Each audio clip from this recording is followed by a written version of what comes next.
Buenos días, doctor. Presente. Presente. Ángela Nicola, Ángela López, Buenos días, doctor, presente. perfecto. Cristal Vera, Buenos días, doctor, presente. Diana Wong, Buenos días, doctor, presente. perfecto. Diego Barrientos, Presente, doctor, buenos días. buenos días. Gabriela Castillo, Buenos días, doctor, presente. perfecto. Gustavo Suaznavar, Buenos días, doctor presente. Jean-Pierre Miguel, Buen día, doctor. Presente. Josian Valencia, Buenos días, doctor presente. Doctor, quería informarle sobre mi compañera María Yelalín Ramírez, que ha tenido problemas con el internet de su casa. ¿quién? María Ramírez, María Ramírez, ya. sí. Eh, Apenas que tenga línea le va a indicar, le va a perfecto. informar, doctor. Carla Tineo, Buenos días, doctor, presente. perfecto. Kiara Villavicencio, Presente, doctor.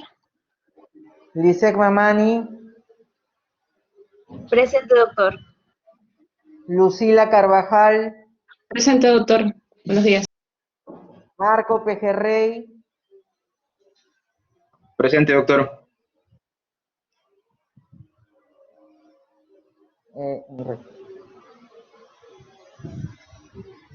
Naida Muñoz, Buenos días, doctor, presente. Paul Medrano, Buenos días, doctor. Presente. Paul Garriazo, Presente, doctor. Buenos días. Renzo Félix, Presente, doctor, buenos días. buenos días. Samuel Chirinos, Buenos días, doctor. Presente. Xiomara Rodríguez, Buenos días, doctor, presente. buenos días. Y Valeria Torres. Valeria.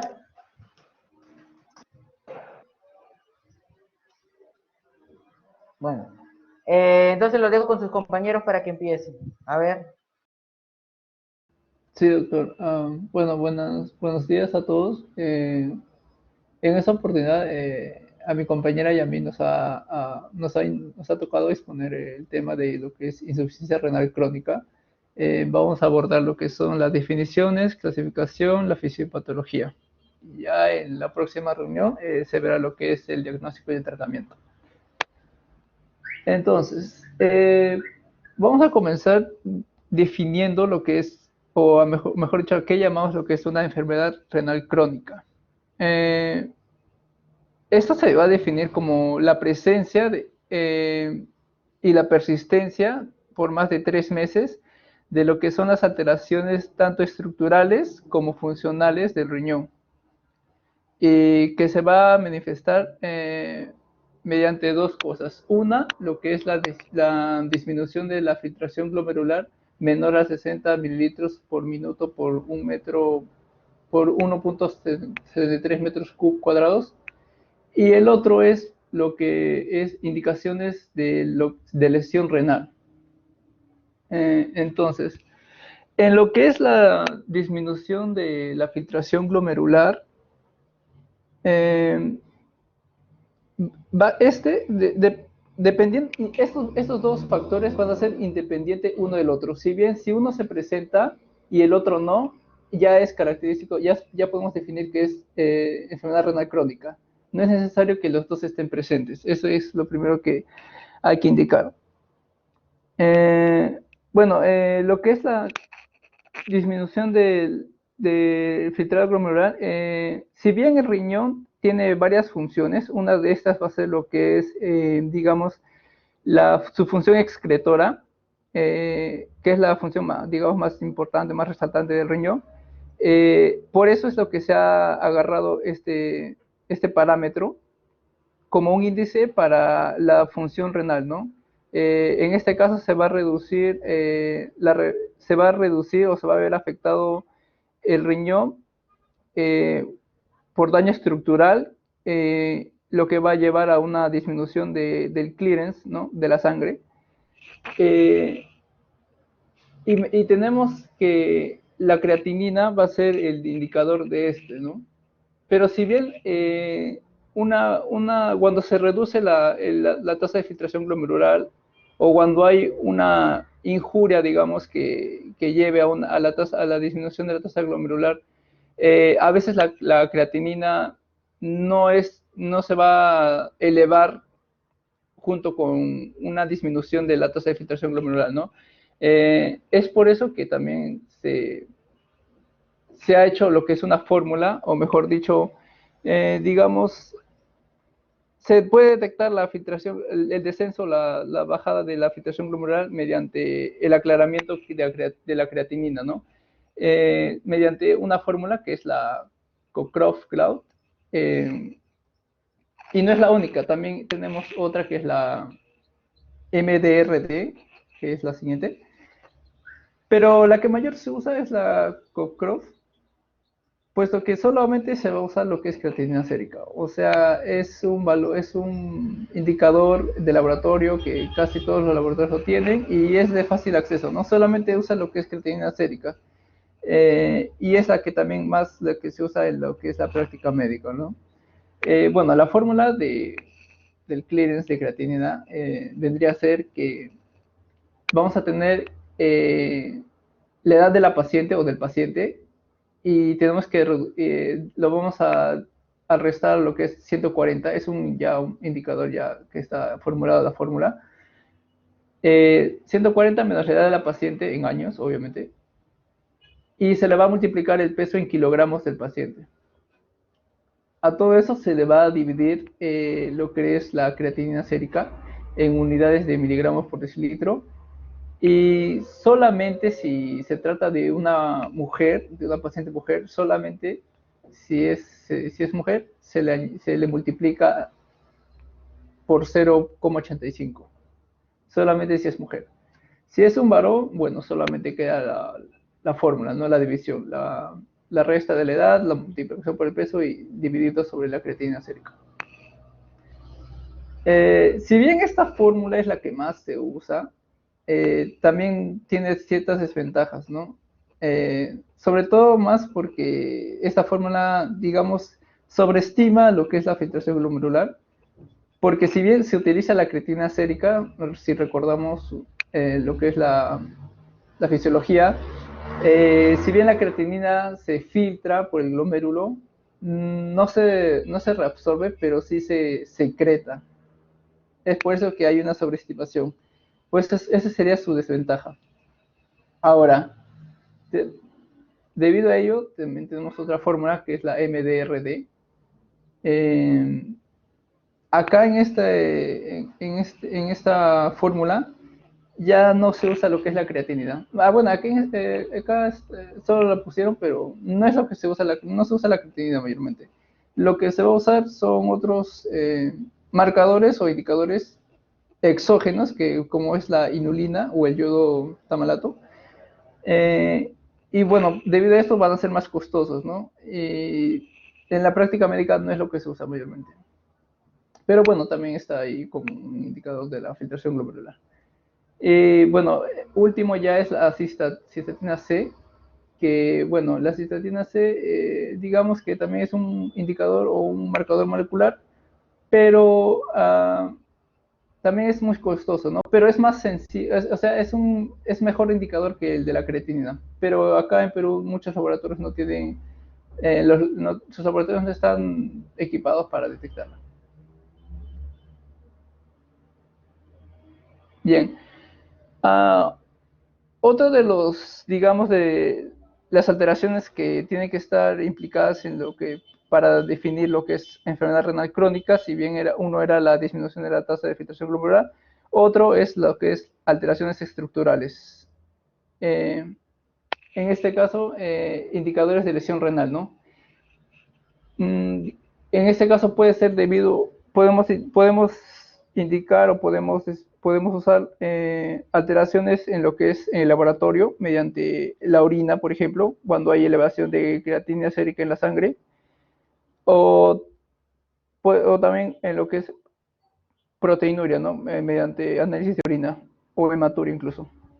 Y otros son lo que es estudios de imágenes, que mediante la ecografía para detectar una atrofia o quizás una anomalía de riñón, o incluso también algunos usan biopsia, ¿no? Para, por ejemplo, en glomerulopatías crónicas. Y bueno, independiente ya de cada uno, tanto de los indicadores de lesión renal usando laboratorio o imagen, si bien tenemos uno o el otro, no necesariamente tienen que estar los dos acompañados para definir lo que es enfermedad renal crónica. Si bien, si tenemos uno solamente, una disminución de la tasa de filtración glomerular, ya podemos decir que ya es enfermedad renal crónica. En lo que es la etiología, esta va a variar mucho, ¿ya? Va a depender de la raza, localización o la geografía de donde se ubica el paciente. Pero las que se consideran las principales causas de insuficiencia renal crónica, en primera instancia va a estar la que es la diabetes mellitus, tanto 1 o 2. Seguida a eso va a ser lo que es la hipertensión arterial, ¿no? Ese es a nivel mundial. Ahora, bueno, acá un gráfico de la prevalencia o de registro de causas de enfermedad renal crónica. En primer lugar, la diabetes mellitus, seguida por la hipertensión arterial.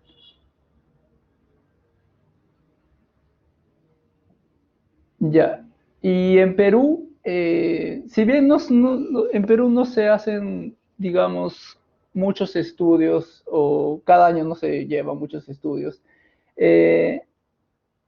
encontramos un artículo del 2018 que la verdad parecía muy interesante, ¿ya? Porque se titula así: mortalidad por enfermedad renal crónica en el Perú, que es un estudio que recolecta pacientes, sus historias, todo, desde el 2003 hasta el 2015, y abarca todas las regiones del Perú, todos los departamentos del Perú.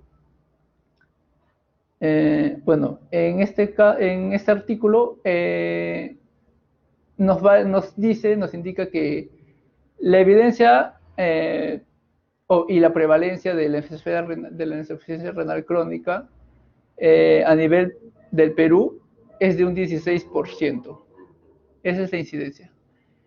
Pero este porcentaje no es a nivel nacional tanto así. ¿Por qué no es tanto a nivel nacional? Porque si bien, como había mencionado antes, el resultado va a variar, depende de las partes de cada, o bueno, va a variar de cada departamento, ¿no? De cada parte del país. Porque como ya mencionamos, las causas principales de la enfermedad renal crónica son lo que son diabetes y la hipertensión, ¿no? Hay regiones del Perú en lo que más prevalece lo que es la diabetes y otras lo que prevalece la hipertensión arterial. Y bueno, por eso se deduce que la enfermedad renal crónica no es similar tanto no sería similar en todas las regiones del Perú. Y que tampoco la mortalidad asociada podría variar tanto de una de diabetes mellitus como de hipertensión arterial. Pero bueno, este artículo ya se hizo de un reporte de MINSA desde 2003 hasta el 2015 en todos los departamentos de Perú. Y bueno, lanzaron los siguientes resultados, ¿no? Que tenemos en esta tabla, la tabla 1, que nos indica los números y las proporciones de muertes de enfermedad renal crónica. Tenemos aquí en todos los años, un porcentaje. Podemos decir que en Ayacucho, los porcentajes más altos, ¿no? Tenemos Ayacucho, Huancavelica, lo que es La Libertad, Madre de Dios, Puno, que tiene el más alto, y bueno, Tumbes con 2.5. En en un resumen indicaron que las regiones con más mortalidad por insuficiencia renal crónica serían lo que son la parte de la sierra, ¿no? Bueno, en otro gráfico también lanzaron la proporción de muertes por enfermedad renal crónica según el sexo, ¿no? Bueno, en este gráfico nos indican que las mujeres son las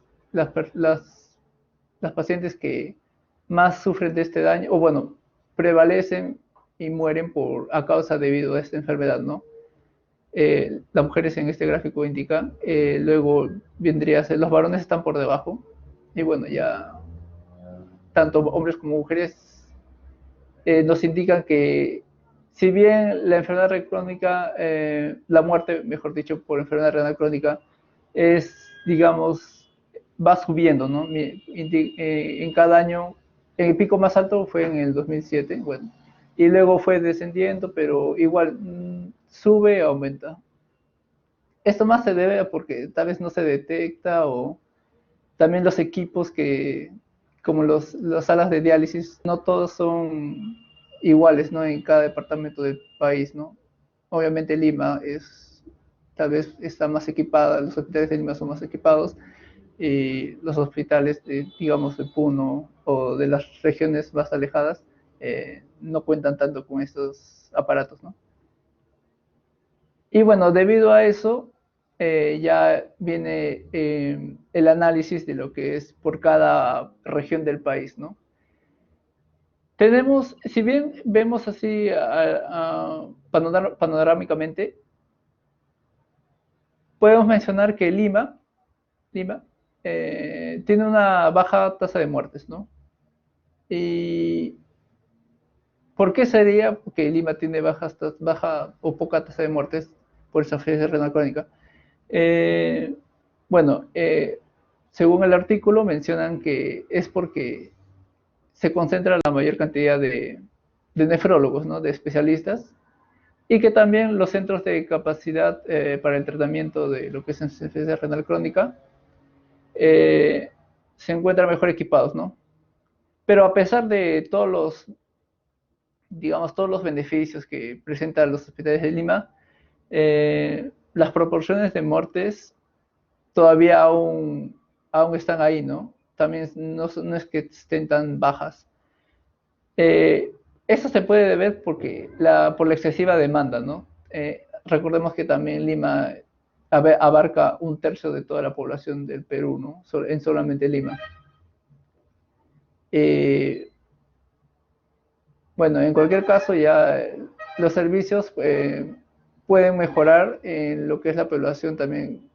No solamente los nefrólogos son los que están ahí, ¿no? También está la detección mediante cardiólogos en lo que es la hipertensión arterial.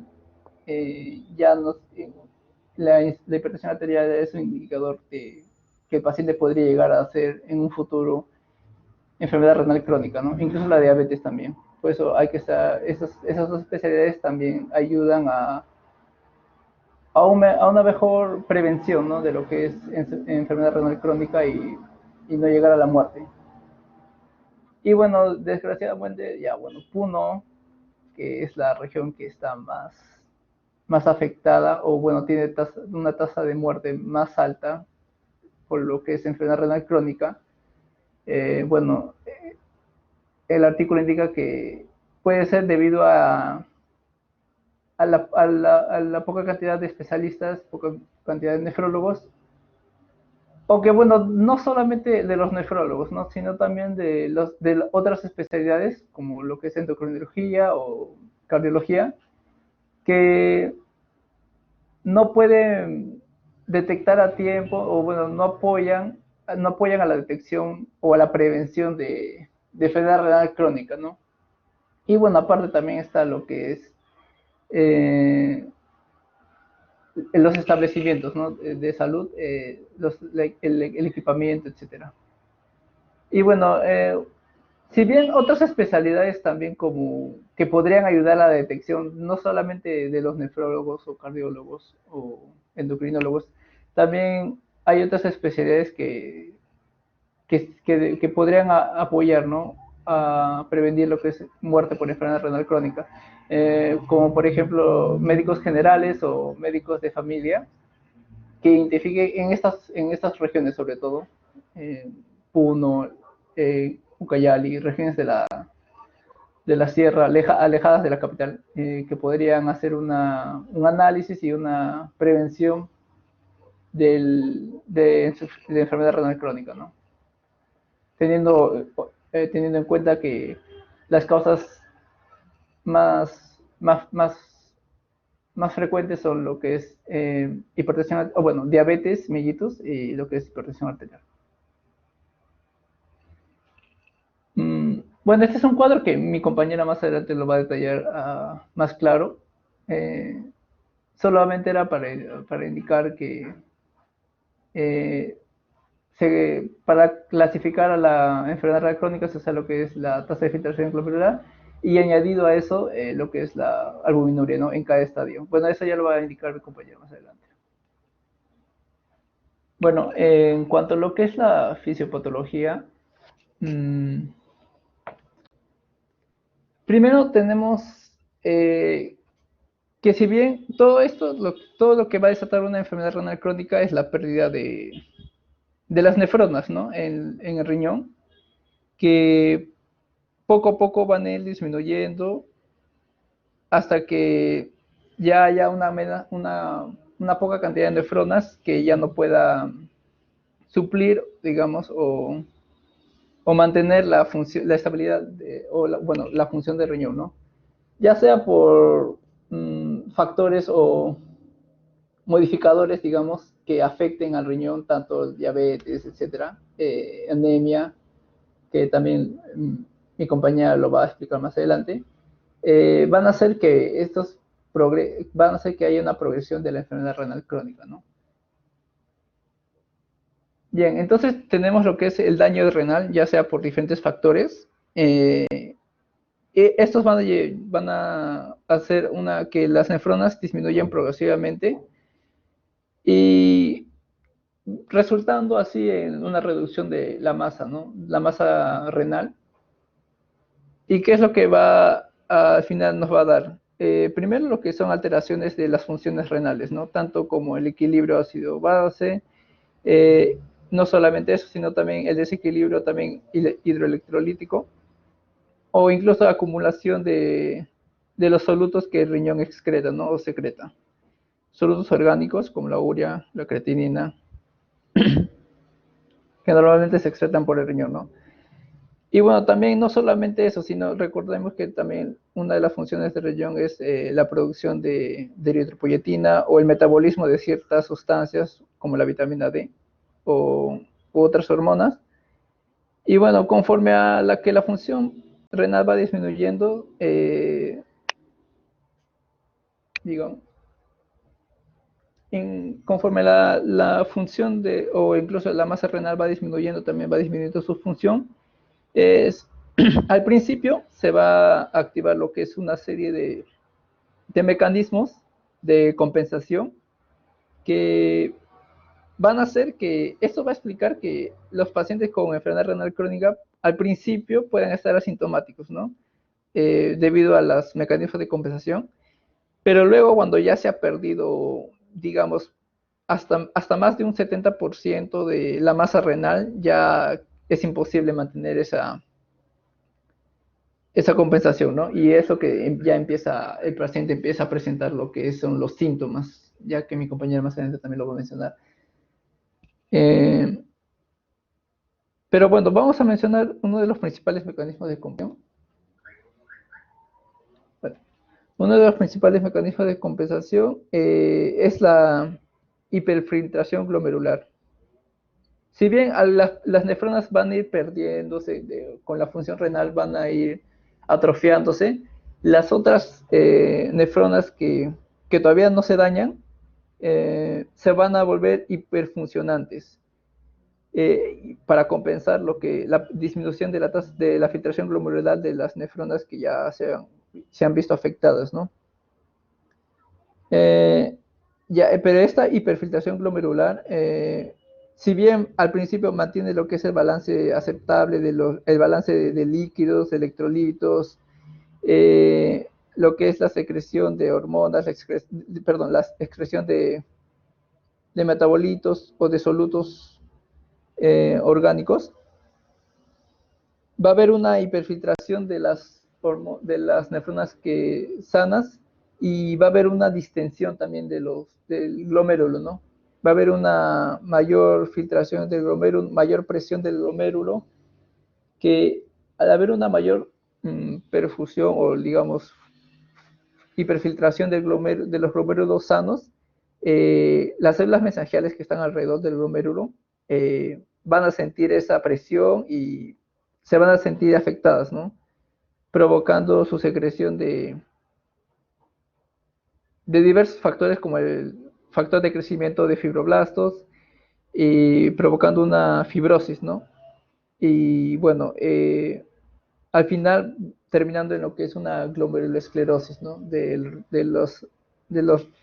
las nefronas que al principio estaban hiperfiltrando para compensar a las nefronas dañadas, estas se van a terminar dañándose al final y aumentando la cantidad de nefronas dañadas. Y bueno, las otras que van a estar sanas también se van a hiperfiltrar, igual van a provocar una distensión del glomérulo, provocando que las células mesangiales se lesionen, y bueno, otra vez se vuelve a hacer un círculo vicioso. Y bueno, al haber poco a poco, cuando si bien se va disminuyendo la filtración glomerular,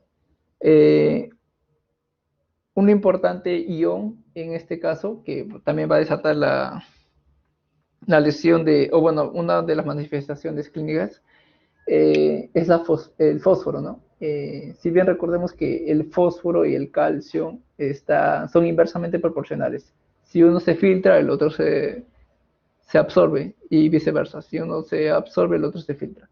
En este caso, si hay una disminución de la filtración por lesión renal ya, va a disminuir lo que es la fosfaturia, ¿no? O sea, no se va a filtrar lo que es fósforo, pero si no se filtra fósforo, entonces se va a perder más lo que es calcio. Y al perderse el calcio, va a provocar lo que es el aumento de la paratormona por la glándula paratiroides, para compensar, ¿no?, la pérdida de calcio. ¿Y de dónde se va a agarrar? Se va a agarrar del hueso. Va a provocar una resorción ósea, provocando lesiones o, bueno, manifestaciones clínicas que más adelante se van a explicar. Y bueno, también al no haber calcio, o mejor dicho, el riñón, al verse afectado, también ya no va a activar lo que es la vitamina D, ¿no? Recordemos que la vitamina D, su forma inactiva, que es la 25-hidroxicalcitriol, ya no va a poder formarse lo que es 1.25 de hidroxivitamina D, ¿no? Que es la forma activa de la vitamina D. Y al ya no ser una forma activa, a nivel intestinal el calcio ya no se va a absorber, ¿no? Entonces va a haber una disminución de la absorción del calcio. Y así, bueno, también va a provocar un aumento de la paratormona y provocando un hiperparatiroidismo secundario.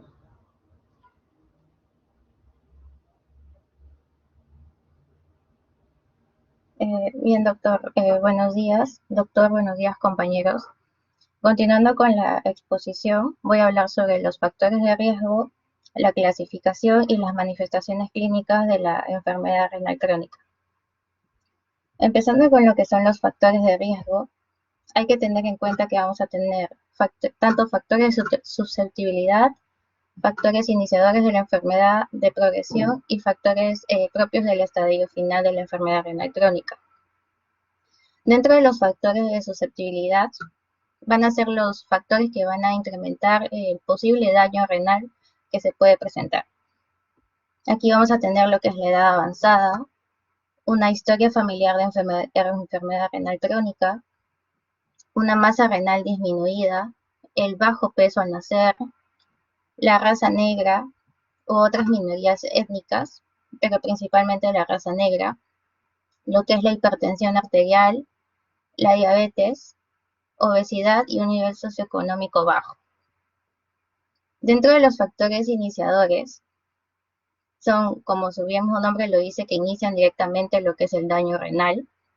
Tenemos lo que es enfermedades autoinmunes, las infecciones sistémicas, infecciones urinarias, lo que es la litiasis renal, la obstrucción de las vías urinarias bajas, algunos fármacos nefrotóxicos, principalmente lo que son los AINES, la hipertensión arterial también y la diabetes.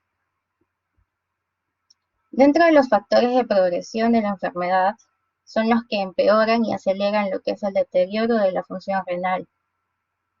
Tenemos lo que es la proteinuria persistente, que este es el factor de progresión más firme y el que más importancia le vamos a dar dentro de estos factores. También la hipertensión arterial, pero ya mal controlada. De igual manera, una diabetes mal controlada. El tabaquismo, las dislipidemias, la anemia, enfermedades cardiovasculares asociadas y la obesidad. Y dentro de los factores de estadio final, que son los que más que nada incrementan lo que es la morbimortalidad del paciente, son dosis baja de diálisis, lo que es la anemia, el acceso vascular temporal para lo que es la diálisis, la hipoalbuminemia y una derivación tardía a nefrología. También tenemos aquí, como podemos ver en este otro cuadro, tanto factores de riesgo no modificables como modificables.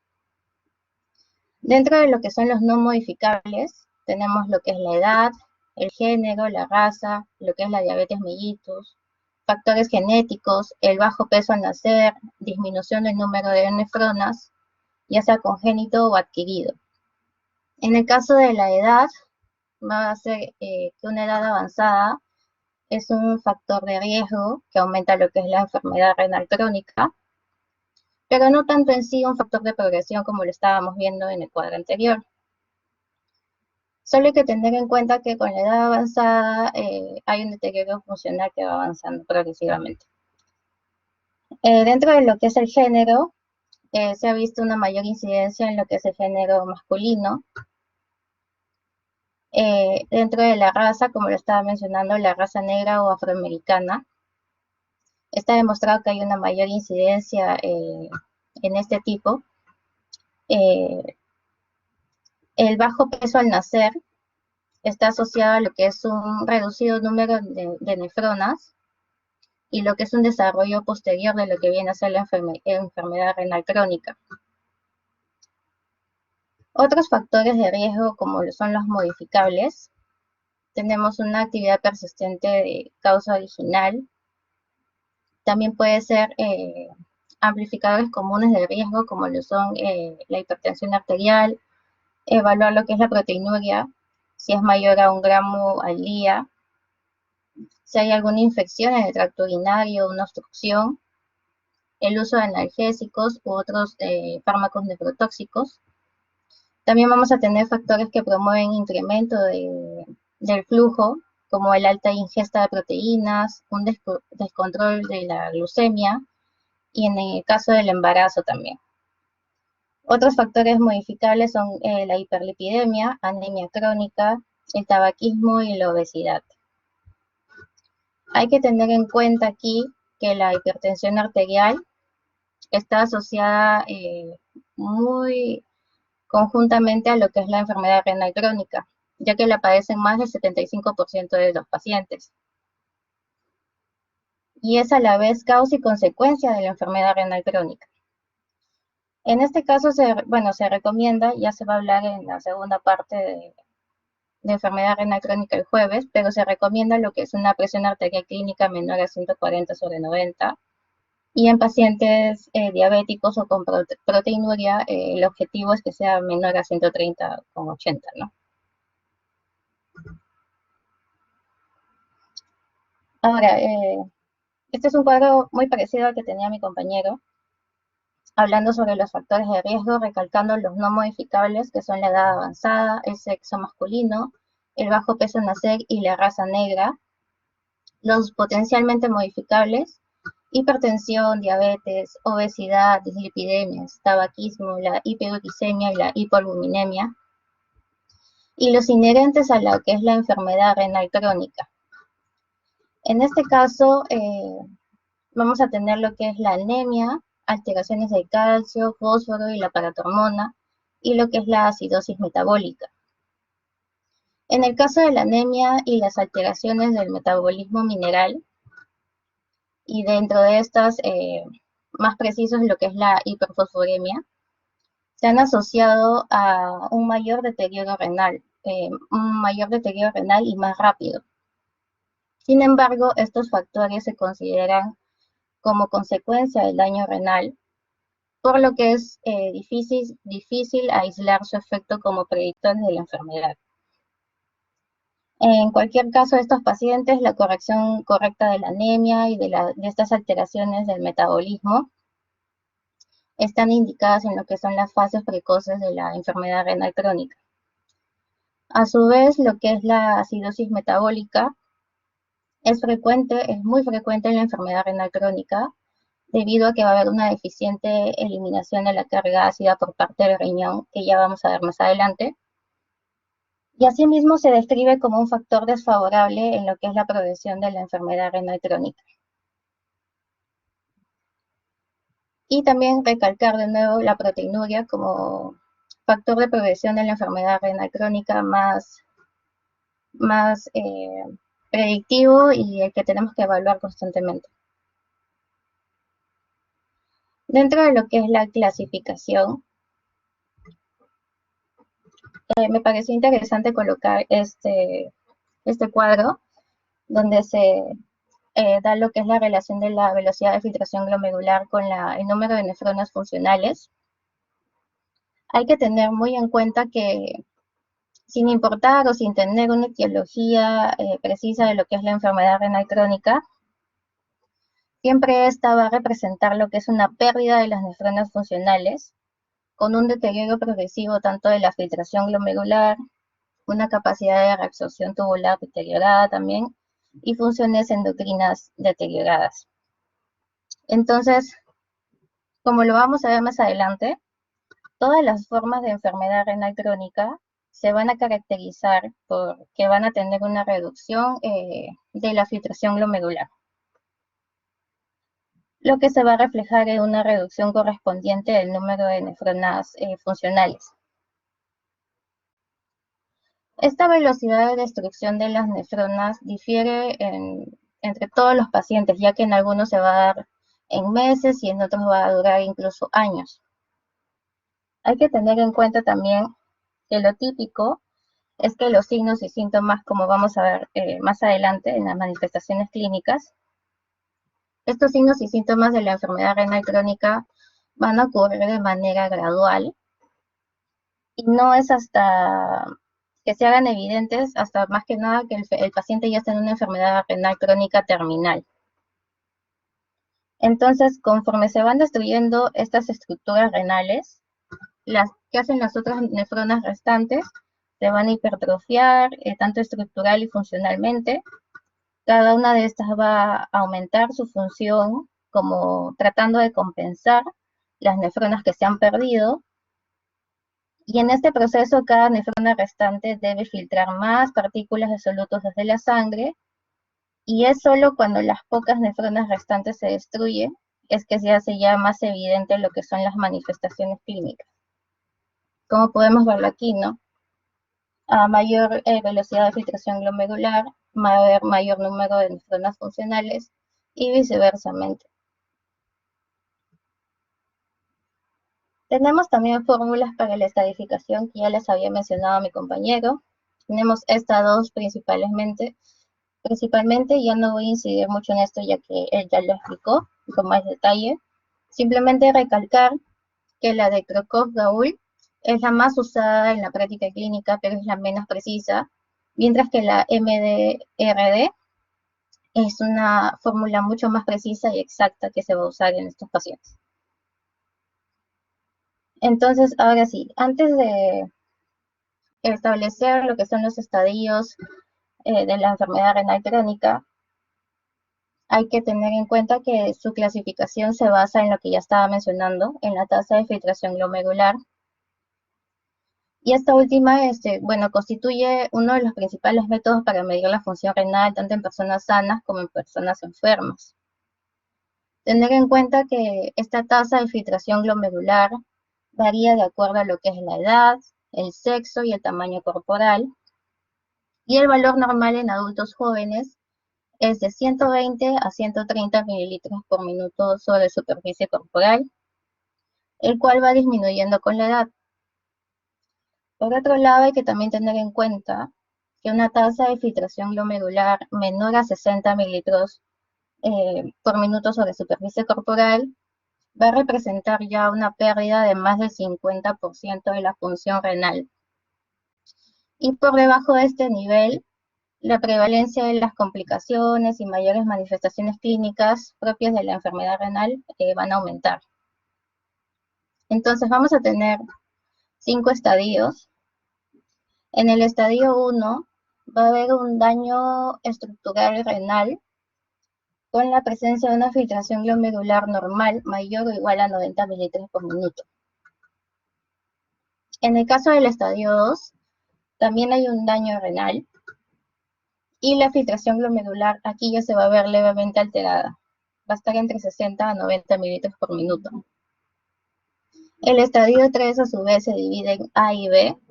Dentro del A tenemos un filtrado glomerular moderadamente deprimido entre 59 a 45 y el B ya es entre 44 a 30. En el estadio 4 ya está gravemente deprimido entre 29 y 15 mililitros por minuto. Y en este caso ya se empiezan a evidenciar lo que son ciertas manifestaciones clínicas y se recomienda que ya el paciente debe ser valorado por lo que es un nefrólogo. Dentro del estadio 5 ya se dice que es un fallo renal terminal, tiene una tasa de filtración glomerular menor a 15 mililitros por minuto y aquí ya tiene mucho más importante, una más importante sintomatología y se necesita lo que es iniciar un tratamiento sustitutivo renal. Aquí prácticamente el mismo cuadrito, solo que aquí me pareció interesante que ponen como un estadio previo, por así decirlo, lo describen como un paciente con riesgo aumentado de enfermedad renal crónica, aquel que tiene una acción glomerular de 60 con los factores de riesgo, que ya había mencionado que son la edad avanzada, la historia familiar de enfermedad renal previa, la hipertensión, diabetes, entre otras. Y de igual manera, el estadio 1, con un daño renal con filtración glomerular normal de 90, el estadio 2, con una filtración glomerular ligeramente disminuida entre 60 y 89, el 3 moderadamente disminuida entre 30 y 59, el 4 gravemente disminuida entre 15 y 29, y el fallo renal no menor a 15 o diálisis. La diálisis también es un tema que se va a tocar el día jueves, pero básicamente hay tres criterios o 3 manifestaciones clínicas que van a llevar a poder derivar a un paciente a diálisis, ¿no? Que van a ser lo que es el síndrome urémico, cuadros hidroelectrolíticos que ya no se pueden mantener con un tratamiento médico, principalmente lo que es la hipercalemia, que lo vamos a ver más adelante, y una acidosis metabólica ya refractaria al tratamiento médico. Aquí también recalcar lo que son las etapas de la enfermedad renal crónica. Dentro de la etapa 1, los riñones funcionan, pero puede haber alguna señal como lo que es la proteinuria. En la etapa 2, si se detecta la enfermedad en esta etapa, es posible prevenir lo que son las fases siguientes, si es que se le da un tratamiento adecuado al paciente. Dentro de la etapa 3, ya empiezan los primeros síntomas de la enfermedad, y si todavía no ha comenzado, es momento de iniciar un tratamiento ya con un nefrólogo. Dentro de la etapa 4, ya el funcionamiento renal aquí está bastante disminuido, bastante perjudicado y se exige mucho más atención y cuidado al paciente. Y en la etapa 5 los riñones ya no funcionan más y se necesita lo que es la diálisis o un trasplante para poder sobrevivir. También hay esta clasificación de la enfermedad renal crónica, pero aquí, aparte de lo que es la filtración glomerular que ya se había mencionado, tenemos lo que es la categorización con la albúmina o con la albuminuria. Tenemos la categoría A1, A2 y A3, en donde la A1 va a tener el cociente albúmino-creatinina menor a 30, que está normal o ligeramente elevado. El A2 entre 30 a 300, moderadamente elevado, y el A3, perdón, mayor a 300, que ya está muy elevado. Estas categorías también incluyen lo que es el síndrome nefrótico, en el cual la albuminuria puede ser hasta mayor a 2200 miligramos sobre gramo. Este cuadrito, de igual manera como el anterior, básicamente nos va a indicar un pronóstico de la enfermedad renal crónica según o tanto la filtración glomerular como la albuminuria, ¿no? En este caso, tenemos lo que es un grado 1 y grado 2, junto con el A1 de la albuminuria, representa un color celeste, que es un riesgo de referencia, ¿no? Hay que observar al paciente más que nada. Dentro del G1 y G2, pero ya en un grado A2 de albuminuria, representa lo que es un riesgo moderado y hay que monitorizar al paciente igual que el grado 3A y con el A1 de la albuminuria. El color naranja que podemos ver aquí ya es un riesgo alto. Se recomienda en el caso del grado 1 y grado 2, junto con el A3 de la albuminuria, derivar ya al paciente. Y en el caso G3A con A2 de albuminuria y G3B con grado A1 de albuminuria, monitorizar al paciente. El resto, que es un color rojo, ya es un riesgo muy alto y más que nada es derivar al paciente, ¿no? Dentro de lo que son las manifestaciones clínicas, hay que recordar primero las principales funciones que va a tener el riñón.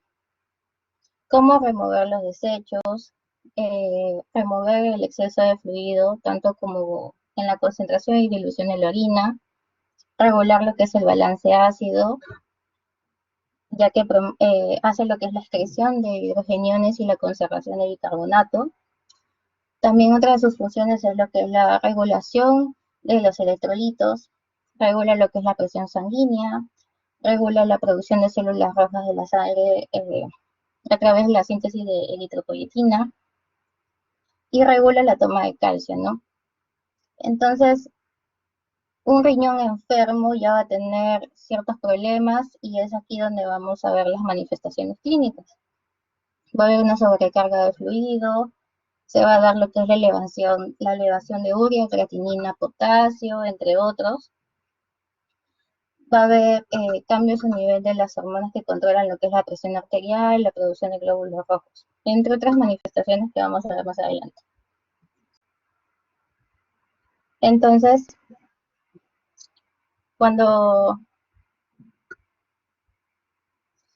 dentro de las manifestaciones clínicas, vamos a tener que cuando la función renal está mínimamente alterada, entre una filtración glomerular entre 70 y 90 de lo normal, la adaptación vamos a ver que de los pacientes es completa y normalmente no se van a presentar síntomas, no serán pacientes asintomáticos.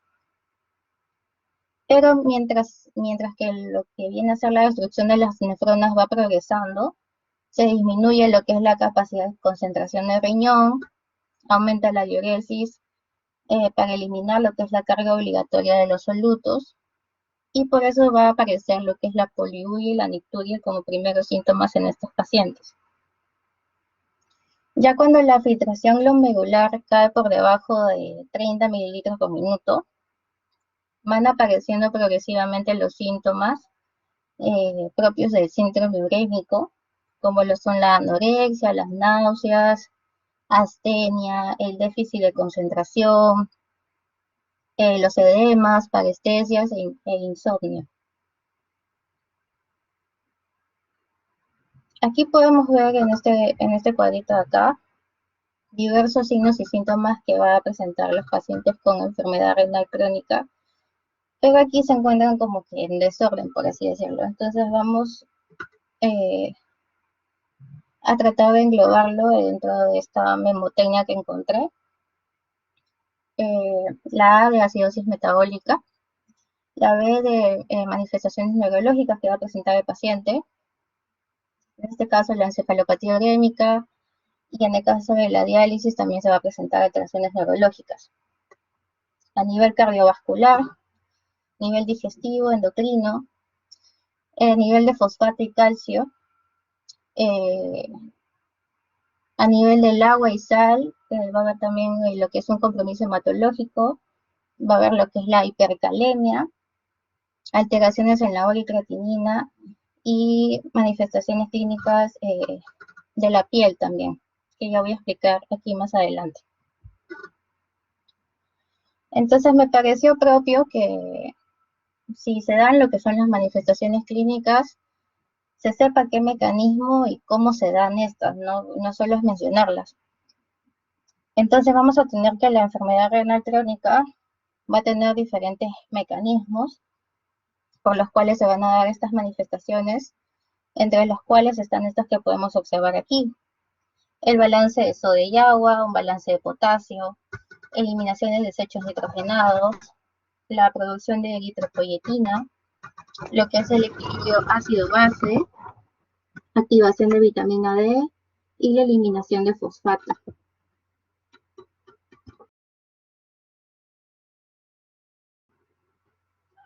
Entonces, empezando con lo que es el balance de sodio y agua, vamos a tener que, bueno, básicamente la función de los riñones es la regulación del volumen de líquido extracelular. Y esto lo hace mediante la eliminación o la conservación tanto de sodio y agua, ¿no? En esta insuficiencia renal crónica, se va a producir lo que es una deshidratación o bien una sobrecarga de líquidos, dependiendo del proceso patológico que esté causando el paciente. En este caso, al disminuir lo que es la al disminuir lo que es la filtración glomerular, va a haber una mayor retención tanto de agua como de sodio. Y esto nos va a conllevar a que el paciente presente lo que son las manifestaciones clínicas de hipertensión arterial. Esto va a conllevar también a un aumento del volumen vascular, lo que va a conllevar a edemas periféricos. Y todo esto para poder predisponer o se engloba en lo que es un desarrollo de insuficiencia cardíaca, que también lo van a presentar buen porcentaje de estos pacientes. En el caso del balance de potasio, tener en cuenta o recordar que aproximadamente el 90% de la excreción de potasio se hace a través de o a nivel renal. Y en la enfermedad renal crónica, esta excreción de potasio en cada nefrona aumenta conforme los riñones en esta insuficiencia renal crónica, la excreción de potasio en cada nefrona básicamente va a aumentar conforme los riñones se adaptan a lo que es la disminución de la filtración glomerular. Como resultado se va a dar lo que es una hiperpotasemia, que no suele desarrollarse hasta que se ve una función glomerular ya muy afectada. Entonces vamos a tener lo que es la hipercalemia. El paciente puede presentar cualquiera de estas manifestaciones clínicas. En el caso de manifestaciones cardíacas, dentro de lo que es el electrocardiograma, puede haber un aplanamiento de inversión de la onda T, una onda U prominente, descensos del ST, arritmias, tanto auriculares y ventriculares.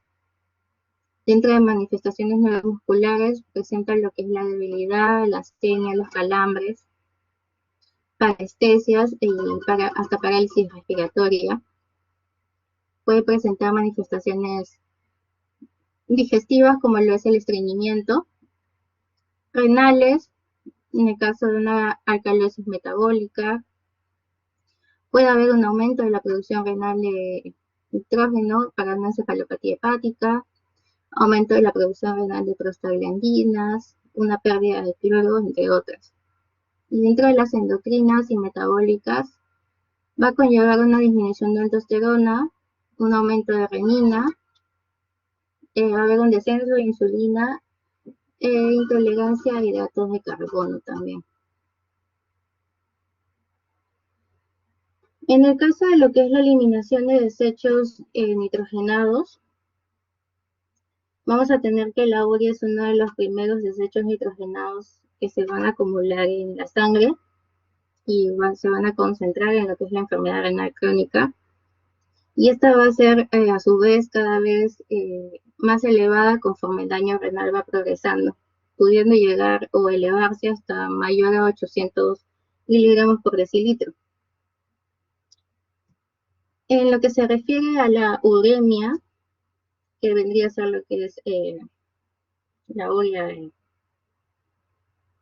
sangre, va a ser el término que se utiliza para describir lo que son las manifestaciones de la enfermedad renal crónica. Y se va a dar más que nada lo que es la uremia, por lo menos cuando ya hay una destrucción de las 2/3 partes de los riñones. Y este estadio urémico incluye signos y síntomas, como vamos a ver aquí, va a haber un deterioro de la función inmunitaria, trastornos cutáneos, manifestaciones gastrointestinales, neurológicas y disfunción sexual. También nos puede llevar a lo que son las coagulopatías, que van a ser trastornos de sangrado que se manifiestan en los pacientes como epíctasis, hemorragias, sangrados gastrointestinales y formación de equimosis en la piel y tejidos subcutáneos. Y hay que tener muy en cuenta que la uremia es uno de los principales factores para desarrollar pericarditis en estos pacientes con enfermedad renal crónica. Aquí podemos ver en este cuadro signos y síntomas propios del síndrome urémico, como lo son la fatiga, el prurito, dentro del prurito va a haber palidez, va a haber equimosis, escoriaciones, también la presencia de edemas. En lo que es otros síntomas va a haber un gusto metálico o un aliento amoniacal, un aliento urémico en el paciente. Va a haber la presencia de taquipnia, el signo va a ser estertores o derrame pleural. A nivel cardiovascular va a haber lo que es una disnea de esfuerzo o un dolor retroesternal que se va a modificar con la respiración. Va a haber lo que es hipertensión arterial, cardiomegalia y frote pericárdico.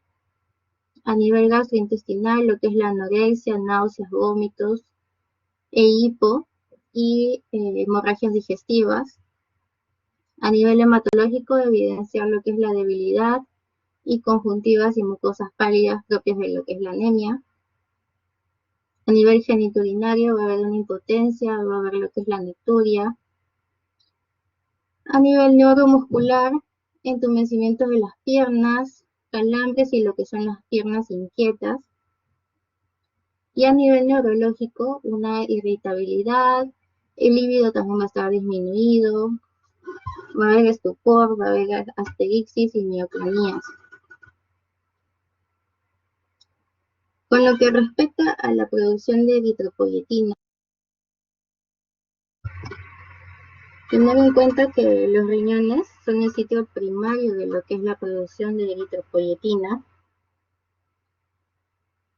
la cual va a controlar lo que es la producción de eritrocitos, básicamente.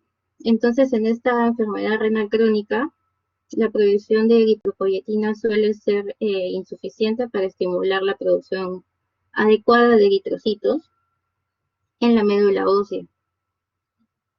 Entonces, esta anemia principalmente se debe por un déficit de producción de eritropoyetina, pero también está asociado a otros factores que incluyen lo que es una pérdida crónica de sangre, en lo que es la hemólisis o supresión de médula ósea debido a factores urémicos. Y hay que tener muy en cuenta que la anemia, en este caso de los pacientes con enfermedad renal crónica, suele ser normocítica, normocrómica, y se puede manifestar con síntomas y signos como mareos, palidez, debilidad, frío a nivel distal, dolor de cabeza, lo que es la dificultad para respirar, dolor en el pecho, cansancio, entre otros. Con respecto a lo que es el equilibrio ácido-base, vamos a tener aquí que lo normal es que los riñones regulen lo que es el pH mediante la eliminación de iones de hidrógeno y la regeneración de bicarbonato. Entonces, en lo que viene a ser la enfermedad renal crónica, esto se va a dar prácticamente al revés. Va a haber una disminución de excreción de hidrogeniones y una disminución en la reabsorción de bicarbonato. Y esto nos va a conllevar a que el paciente curse con lo que es una acidosis metabólica. Esta acidosis que ocurre en las personas con enfermedad renal crónica se van a estabilizar conforme la enfermedad progresa, lo que es probable que sea resultado de lo que es la enorme capacidad de amortiguación que se va a dar también a nivel óseo.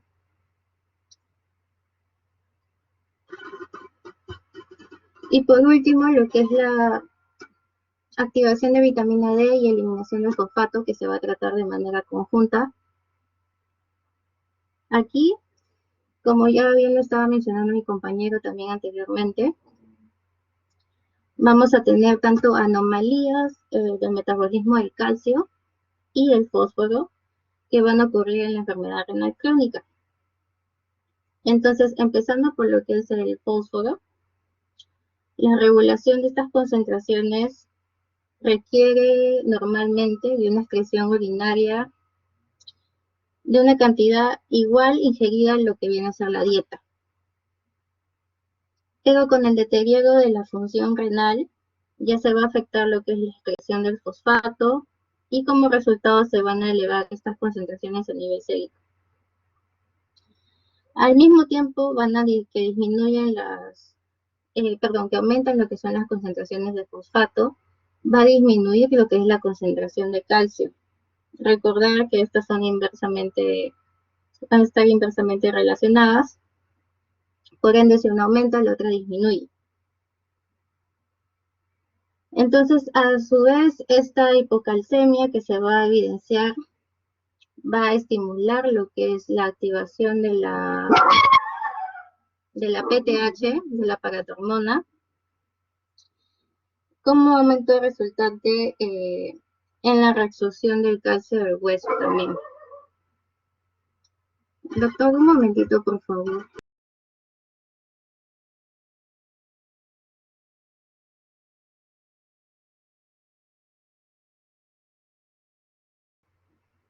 Ya, ahora sí. Disculpe. En este caso también, bueno, continuando, hay que tener en cuenta lo que es la activación de la vitamina D. Normalmente la enfermedad renal crónica se deteriora lo que es la síntesis o la activación de la vitamina D. Hay que tener en cuenta que de manera normal los riñones regulan lo que es la actividad de la vitamina D al convertir su forma inactiva de vitamina D a lo que viene a ser el calcitriol, que es la forma activa. Y este calcitriol, tener en cuenta también que tiene un efecto supresor directo sobre lo que es la paratormona. Por lo tanto, las concentraciones disminuidas de lo que es el calcitriol causan también concentraciones muy altas de lo que es la paratormona. También hay que tener en cuenta que el calcitriol actúa a nivel de lo que viene a ser el tubo digestivo, promoviendo lo que es la absorción de calcio. Entonces, al estar disminuida esta, va a haber una disminución en la absorción de calcio y por ello también la causa de hipocalcemia. Entonces, esta hipocalcemia, más lo que es niveles altos de fosfato, que se van a más que nada evidenciar cuando ya hay una filtración glomerular con un 50% de compromiso, y los niveles picos del fosfato se evidencian ya cuando es una filtración mucho menor al 25%. Evaluar también que el fosfato, al estar en niveles altos, se junta, por así decirlo, con el calcio y se van a depositar en los vasos sanguíneos, en los tendones o en tejidos blandos, y esto va a ocasionar lo que son las osteodistrofias. Me estaba olvidando que en la mayoría de los pacientes con enfermedad renal crónica desarrollan lo que es un hiperparatiroidismo secundario, ¿no? Que va a ser el resultado de una estimulación crónica de la PTH. Y aquí podemos ver lo que son las osteodistrofias, y ya es propio de lo que son las complicaciones de la enfermedad renal crónica, pero solo para mencionarlo, como la osteomalacia, osteitis fibrosa quística, osteosclerosis, calcificación, artropatías amiloides o enfermedad ósea adinámica. A manera de un tanto de resumen, vamos a tener lo que es la evolución natural de la enfermedad renal crónica. Como primer punto, va a haber una disminución de la reserva funcional renal, con un aclaramiento entre 120 a 60. Va a haber una disminución de nefronas funcionales. Se va a dar ya lo que es un aumento del filtrado en las nefronas que quedan, como ya estaba explicando. Y va a haber un balance de sodio, agua y ácidos. Como segundo punto, se va a dar lo que ya es el deterioro renal, entre un aclaramiento de 59 a 30. Ya va a haber una disminución del filtrado glomerular. Se va a dar lo que es el aumento de la paratormona, una disminución de la activación de la vitamina D3, y el paciente va a cursar con una anemia leve.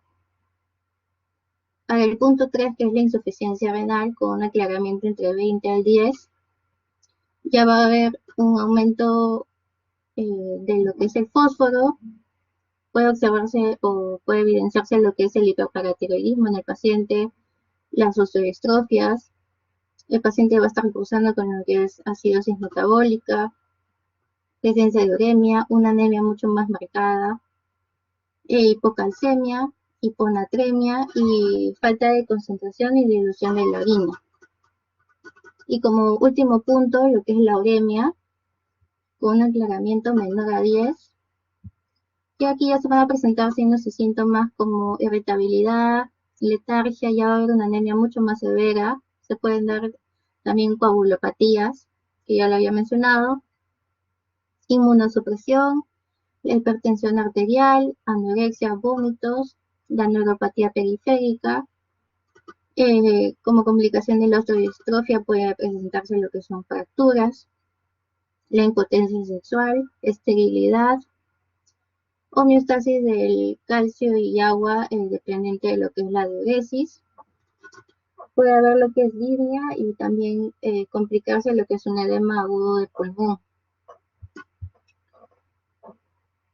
Y a manera de resumen de lo que son las manifestaciones clínicas, vamos a tener que a nivel del sistema nervioso se puede dar lo que es la encefalopatía urémica, caracterizada por una dificultad de concentración, obnubilación, mioclonías y asterixis, una polineuropatía periférica, que normalmente es simétrica y de predominio sensitivo.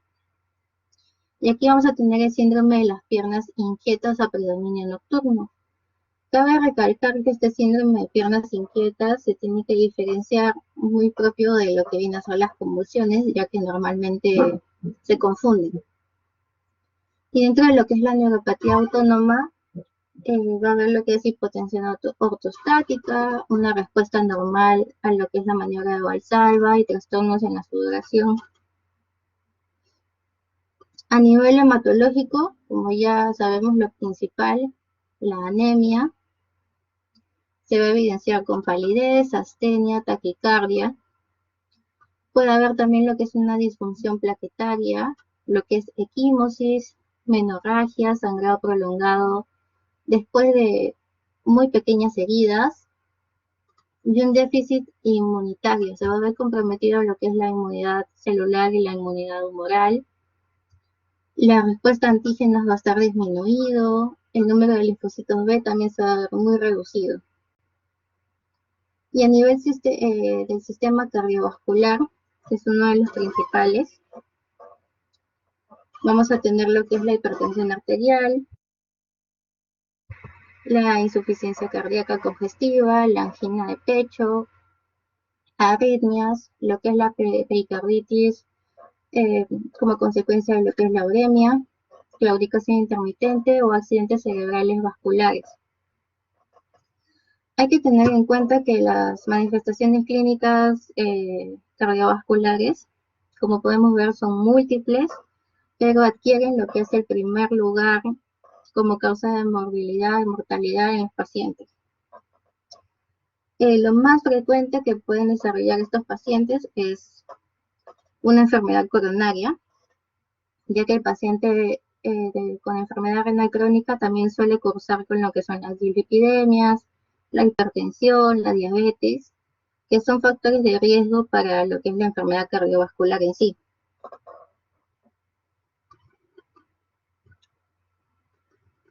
Dentro del aparato digestivo puede haber lo que es anorexia, náuseas y vómitos, hemorragias digestivas tanto altas como bajas o diverticulitis. La gran mayoría, no está en este cuadrito, pero la gran mayoría de pacientes se quejan de lo que son malestares ácido pépticos, o sea, ardor, quemazón, e incluso pueden evidenciar lo que son las hemorragias digestivas, secundario a lo que vendría a ser una gastritis o una úlcera péptica. También dentro de lo que es el sistema gastrointestinal, hay trastornos de lo que viene a ser la motilidad intestinal, también son muy frecuentes en estos pacientes, en especial pacientes que cursan con nefropatía diabética. Y bueno, la angiodisplasia puede presentarse con alguna frecuencia dentro de cualquier porción del tracto digestivo. Dentro de lo que es el sistema locomotor, se puede evidenciar lo que es el prurito, dolores óseos, trastornos de crecimiento y debilidad muscular. Dentro del sistema endocrino, vamos a tener lo que es la dislipidemia, hiperglucemia, hiperinsulinemia. También van a haber alteraciones de la función sexual y reproductora e inclusive una ginecomastia. Ahora, se puede presentar en estos pacientes, como lo estaba mencionando, la hiperinsulinemia, en ayunas con una glicemia normal, lo que va a sugerir en el paciente una resistencia a la insulina. También como alteración de la función sexual y reproductora, en las mujeres se va a evidenciar o vamos a tener niveles de estrógenos bajos, disminuyendo lo que es la probabilidad de llevar o de poder llevar un embarazo a término, y cursan frecuentemente con amenorreas. Y en el caso de los hombres va a haber lo que es una disfunción eréctil, puede haber oligospermia, puede haber displasias de las células germinales y disminución de lo que es la testosterona. y como trastornos electrolíticos y del equilibrio ácido-base, una hiperfosfatemia, la hipocalcemia, hiponatremia y la hipercalemia, junto con la acidosis metabólica que ya se ha mencionado y ya se explicó. Gracias.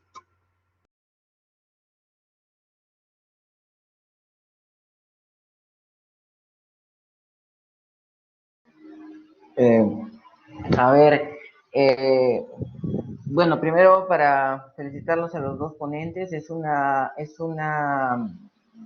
sabemos que la enfermedad renal crónica es algo bastante extenso, ¿no? La revisión, sobre todo hecha por Celeste, ha sido bastante completa, ¿no? Hay bastantes cosas que leer. Yo creo que en aras del tiempo vamos a tocar solo algunos puntos importantes, o sea, algunos puntos que son un poquito más importantes. Creo que voy a, simplemente para reforzar, hay bastante que leer aquí, pero sí me gustaría detenerme en algunas cosas importantes. Un ratito. Ok.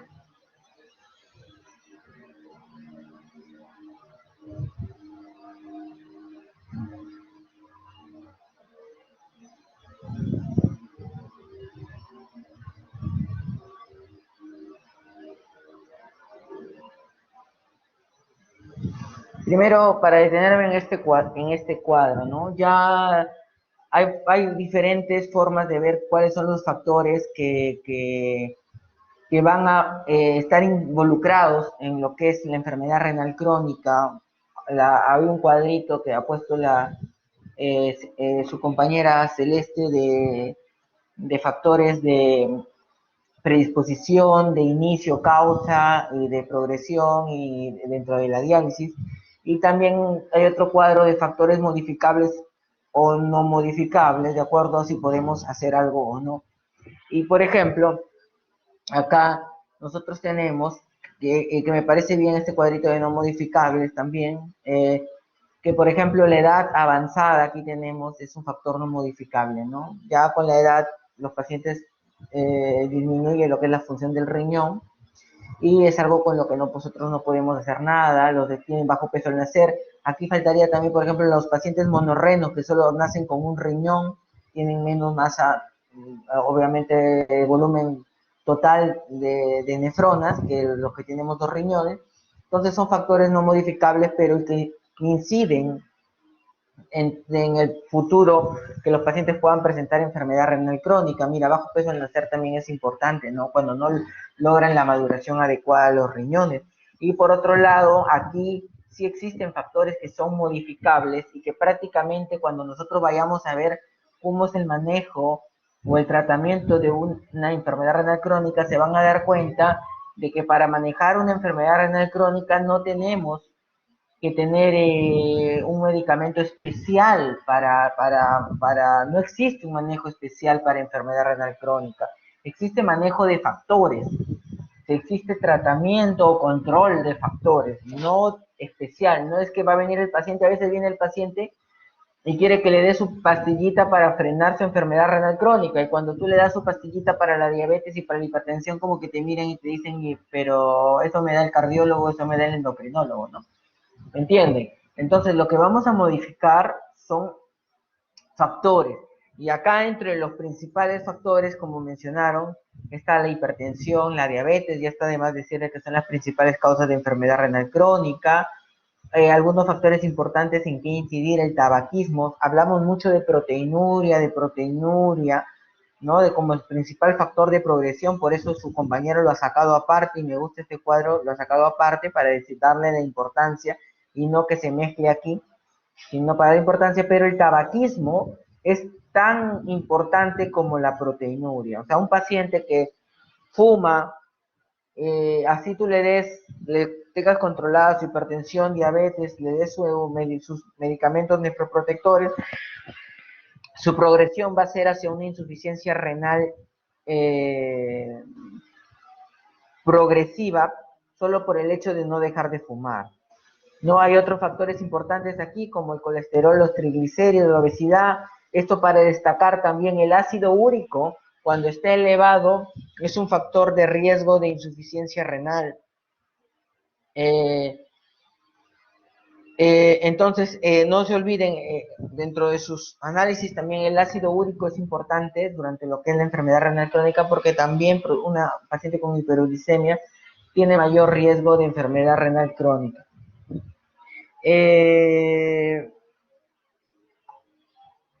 Y bueno, la proteinuria, ya lo mencionaron, vamos a ver en un cuadro para incidir un poquito más en la proteinuria. Y acá mencionaron ya complicaciones propias, complicaciones propias de la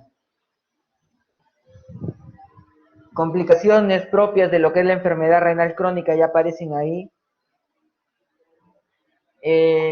Anemia, alteraciones del calcio y fósforo y acidosis metabólica, ¿no? Ya son alteraciones que que a la larga también influyen en la progresión de enfermedad renal crónica, pero que son más consecuencias del avance o de la severidad de la enfermedad renal crónica. Ya vamos a verlo en otros cuadros. Entonces, todo eso hace que progrese la enfermedad renal crónica. Esto es importante, ¿no? Lo que ustedes sepan manejar no solo cuando hablamos de enfermedad renal crónica, así como cuando hablamos de AKI y dijimos que de AKI lo importante era dos componentes, creatinina y diuresis, y en un tiempo breve de 48, de 72 horas hasta una semana, ¿no? En enfermedad renal crónica también tenemos dos componentes, que es la creatinina, que es la creatinina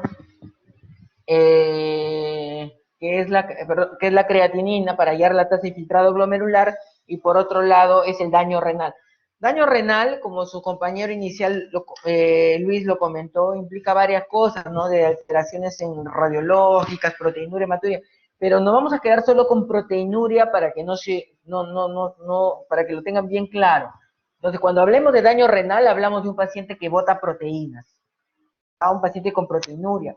Entonces, como verán, la proteinuria, bueno, por un lado tenemos creatinina, tasa de filtrado glomerular, y por otro lado tenemos daño renal o proteinuria en un periodo más de 3 meses. También tiene que haber un tiempo, ¿no? También dos componentes en un tiempo. Pero lo importante aquí, por ejemplo, es que proteinuria nos sirve para el diagnóstico y nos sirve para el pronóstico, porque es un factor de progresión. Entonces, no basta que cuando venga un paciente que usted sea diabético, hipertenso, ustedes quieran estudiarle función del riñón, no basta con pedirle urea creatinina, que eso lo tienen en su chip dentro del perfil creatinina. Tienen que pedirle proteinuria. Tienen que saber cómo hallar proteinuria. Para la tasa de filtrado glomerular es a través de la creatinina, a través de esos dos métodos, el Procrof o el MDR. Ya les dijo que uno es menos precisa, la otra es más precisa y exacta. Sin embargo, yo les aconsejo que tienen que saber las dos. Esto es facilísima de sacar a través de su calculadora de mano, solo es restar, multiplicar y dividir, es facilísima. Y es importante por dos razones, porque a diferencia de la MDRD, que es logarítmica y necesitas obviamente de un programa, en tu celular lo puedes tener el programa, pero si no lo tienes, si no tienes acceso, digamos, al programa, no tienes buena señal, no tienes los megas, o no tienes el programa que te convierte, no vas a saber cuánto está la tasa de filtración glomerular si es que no has aprendido a hacer tu Procrof, ¿me entiendes? Entonces, es importante saberlo. Entonces, uno, porque es fácil de hacer, y lo segundo, porque cuando ustedes corrigen, ¿no?, un medicamento, un antibiótico, a la tasa de filtración glomerular del paciente, ¿no?, para su clearance de creatinina que le llaman, ¿no?, cuando ustedes revisan dicen antibiótico, si tiene función renal menos de 10, si tiene de 10 a 30, se corrige con Procrof, no se corrige con MDRD, por si acaso. Cuando ustedes estén haciendo su internado y tengan que corregir un antibiótico para saber cuántos le tocan, van a tener que hallar la tasa de filtración de glomerular a través de Procrof y no a través de la MDRD. Entonces, esas son dos cositas importantes, ventajas. Fácil, y puedes tu antibiótico corregirlo, a pesar de que no es tan precisa, ¿no? Obviamente que si tienes la fórmula a la mano, lo más importante es la fórmula, es facilísima, son solo 4 criterios que tú lo ingresas a la computadora: creatinina, edad, el sexo para saber si es masculino o femenino, y la raza, que normalmente nosotros no somos africano-americanos, ¿no? O sea, la raza le pones, si es otro que no sea africano-americano, ahí le pones no africano-americano. O sea, son 4 cosas, es fácil de hallarlas siempre y cuando tengas un problema y es mucho más exacto. Esto es lo que mencionó, ¿no? Cuando hablamos de estadio 1, estadio 2, debe existir daño renal, porque la tasa de filtrado glomerular va a estar por encima de 60. Pero cuando hablamos de estadio 3, 4 y 5, ya la tasa de filtrado glomerular va a estar menos de 60, y ya no es necesario saber o no si tiene proteinuria como concepto, ¿ya? Como progresión es otra cosa. ¿Qué más es importante de aquí? Por ejemplo, ya que cuando hablamos de enfermedad renal crónica, la enfermedad renal es una enfermedad bastante silenciosa. El síndrome urémico famoso lo vamos a hallar aquí, ya cuando la depuración esté menos de 15 mililitros por minuto, es decir, cuando el paciente probablemente ya requiere iniciar un tratamiento sustitutivo renal. Por eso se menciona de que la enfermedad renal crónica es silenciosa, ¿no? No llega a tener síntomas hasta cuando ya necesita diálisis. Sin embargo, ya a partir del estadio 3B, 4, ya pueden aparecer algunas complicaciones, como sus compañeras lo han mencionado.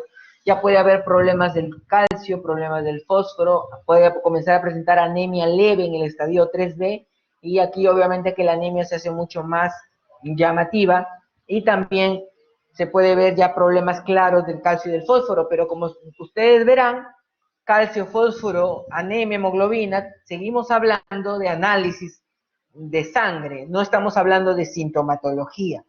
Entonces, es importante a un paciente hacerle análisis de sangre siempre para poder ver si ya están teniendo estas complicaciones. Entonces, ¿de qué sirve la clasificación que ustedes clasifiquen a su paciente con enfermedad renal crónica?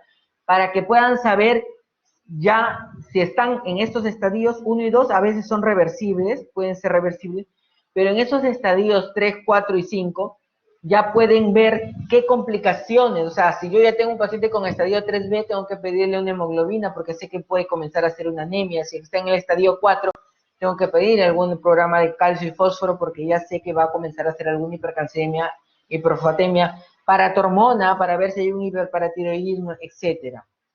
Y por aquí también ya va a haber problemas con el 4, ya con un poquito ya de alteraciones en el potasio, tal vez algún tipo de acidosis. Entonces, si ya nosotros sabemos en qué estadio estamos, podemos saber qué complicaciones podemos estar. Por eso sirve lo que es la clasificación. Bueno, esto es un poco más de lo mismo. Esto también es importante, ¿no? Cuando le hablamos nosotros en nefropatía diabética, hablábamos de microalbuminuria, macroalbuminuria, pero realmente son términos que ya se están dejando de lado. ¿Por qué? Porque la proteinuria, sabiendo que es un factor de progresión, tiene tal peso, actualmente tal peso, que ahora no basta con decir que el paciente tiene insuficiencia renal crónica grado 1, 2, 3A, 3B, 4, 5, sino que hay que decir cuánto de proteinuria tiene el paciente. Entonces hay que ponerlo A1, A2 o A3. A1 generalmente es cuando no tiene proteinuria el paciente. Entonces, si su paciente no tiene proteinuria, ustedes ponen estadio 4A1. Sabemos que no tiene proteinuria. Si tiene lo que antes le llamábamos microalbuminuria, pero ahora le ponen moderadamente elevada porque ya la microalbuminuria es un factor de riesgo cardiovascular y un factor de progresión. Entonces, cuando tú decías microalbuminuria, no pasa nada porque es micro, no pasa, es algo muy pequeño para darle importancia. Entonces, ahora se le dice moderadamente elevada, pero los valores, si ustedes revisan, es los valores de la microalbuminuria. Y A3 es gravemente elevada y ya son factores de macroalbuminuria o proteinuria clínica que antes le llamaban, y tienen que poner, entonces ahora tienen que poner, si por ejemplo el paciente tiene proteinuria 500 miligramos gramos, entonces tenemos que poner RC2 A3, ¿ya? ¿Y por qué es importante esto? Si ustedes se dan cuenta en este cuadrito, en lo que ponen el riesgo, digamos, acá han puesto monitorizar y derivar al nefrólogo, pero también se ve el pronóstico, o sea, el riesgo del paciente de llegar a una diálisis. Mientras rojo, el riesgo es mayor. Verde, el riesgo es mínimo, nulo, y así va avanzando. Entonces, como por ejemplo, para que vean qué tan importante. Este es un cuadro que yo se les invito a que lo revisen. Les van a preguntar, es un cuadro muy importante cuando ustedes hagan el programa Salud Renal, porque cuando ustedes identifiquen, por ejemplo, imagínense, si yo tengo un paciente en grado 3A, es decir, que su tasa de filtración está por encima de 45, pero si este paciente tiene proteinuria 3 cruces, o sea, perdón, proteinuria 3 cruces no, si tiene más de 300 gramos de proteinuria, y a lo que antes llamamos macroalbuminuria, este paciente está en rojo. Es como si, o sea, este paciente que tiene tasa de filtración más de 45 está en las mismas condiciones que el paciente que tiene menos de 30 de tasa de filtración glomerular, pero es un paciente que no tiene proteinuria. Entonces, el solo hecho de tener proteinuria clínica, macroalbuminuria o más de 300 gramos le da un factor de severidad tan igual como si ya estuviese en el estadio 4, ¿no? Entonces, por eso quiero comentarles el factor duro que es tener proteínas en la orina. Hoy día, por ejemplo, acaba de atender en el consultorio a una paciente que ya está en el estadio 4, mira, tenía 16, era una paciente diabética en el estadio 4, con 16 mililitros por minuto en tasa de filtración glomerular, es decir, que estaba en estadio 4, pero me venía con 9.000 miligramos de proteínas al día. O sea, imagínense, 9.000, o sea, estaba casi unas 20 y tal, más de 20, 30 veces más de lo normal. Entonces, este paciente, obviamente, si yo lo ubico aquí, el riesgo de que llegue a diálisis es pues alto, ¿no? Probablemente en menos de un mes, un par de meses, el paciente está en diálisis. Tiene 9.000, estamos hablando de una cantidad de proteinurias enorme. Entonces, nunca se olviden de que la proteinuria es top, ¿ya? De que la proteinuria es top, como siempre digo. Entonces, dentro de las manifestaciones clínicas, bueno, simplemente vamos a ir a ver, todas estas manifestaciones, como les he mencionado, se producen cuando el paciente está en estadio 5, ¿ya? En estadio de diálisis. Ya ustedes están para que lo revisen, de acuerdo a las funciones se van viendo, pero lo que quiero que no se olviden de que estas manifestaciones, como verán, todas las vamos a tener que ver a través de análisis.